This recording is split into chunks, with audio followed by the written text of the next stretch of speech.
Yo, what's up? Welcome back to another episode of The Source. In case you haven't heard, I'm getting absolutely rocked in college football today, and it really sucks. I can't even joke around about it. Awful day. I lost a lot of money. I'm sure other people did as well.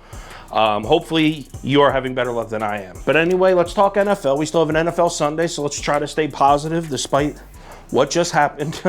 But it's Giants versus Seahawks. Let's go. Welcome to The Source. The Source.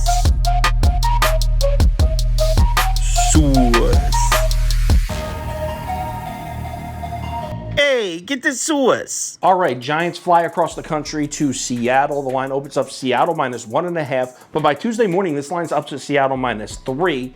Early public is even with a little bit of sharp money leaning towards the Seahawks. Really, no changes at all here. Public is still even, sharp money is still slightly leaning towards the Seahawks, and we're still looking at Seattle -3. So let's cap this game. If you subscribe to this channel, you already know the first step. We're running the numbers through the spreadsheet. According to the model, the line for this game should be Seattle -7.5, so a 4.5 point lean towards the Seahawks. So the analytics are saying we should fade the Giants. Sound familiar? Oh yeah, only every single week this season. All right, so let's break the matchup down. Like I said, 6-1 Giants are in Seattle.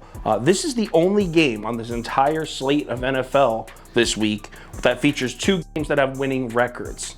Think about how crazy that is. The Packers play the Bills this week. The 49ers play the Rams.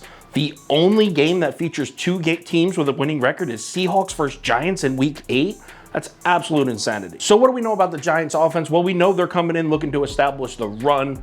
Giants are 4th in the NFL in run play frequency, so they run the shit out of the ball. They're also 2nd in the NFL in rushing yards per game, averaging over 173 yards a game. Daniel Jones is 3rd in the NFL amongst quarterbacks with 343 rushing yards.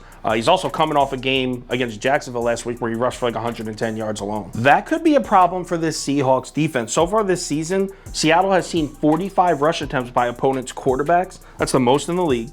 They're also 31st in the NFL in EPA in those situations. Taysom Hill had like 112 yards and 3 touchdowns rushing. Kyler Murray also had over 100 yards rushing on the Seahawks defense. Daniel Jones had plenty of opportunities with his legs to make plays in this game. And that's only part of the problem, because the real focal point of this Giants rushing attack is obviously Saquon Barkley.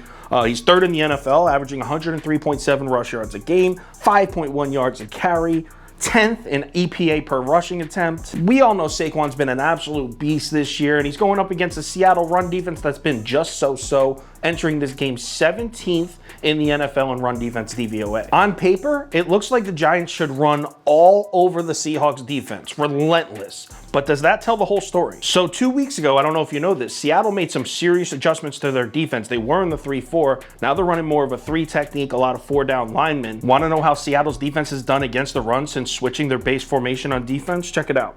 Cardinals running backs combined for 18 carries to just 44 yards. The next game, Chargers backs combined for just 12 carries, 31 yards. They only had one explosive play, and it was a 13-yard touchdown run from Austin Eckler in garbage time. If this new-look Seattle defense is even above average against the run, Giants offense could be in some problems, because that means Daniel Jones is going to have to make plays with his arm. Not saying he can't do it. We've seen him do it a few times this year, just saying that's not where the Giants want to be. On the other side of the field, we know Seattle's going to try to establish the run just like the Giants are.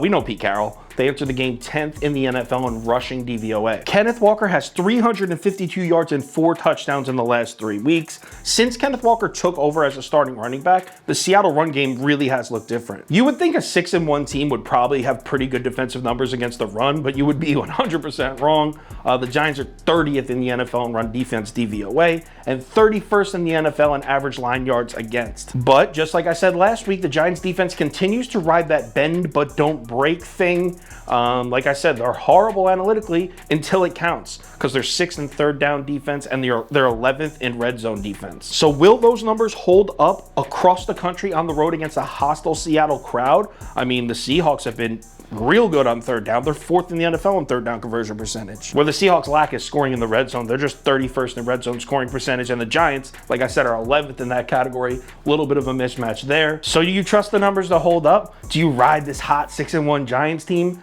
Hell no. I'm not betting on this bum-ass Giants team. I'm on the Seahawks here. Give me Seattle -3. Lock it in. If anything changes, I'll let you know on Twitter, so give me a follow there if you're interested. Also, if you want the final tickets, bet of the day, top 7 bets, underdogs of the day, parlays of the day, that kind of stuff. Granted, it's been a rough October for us.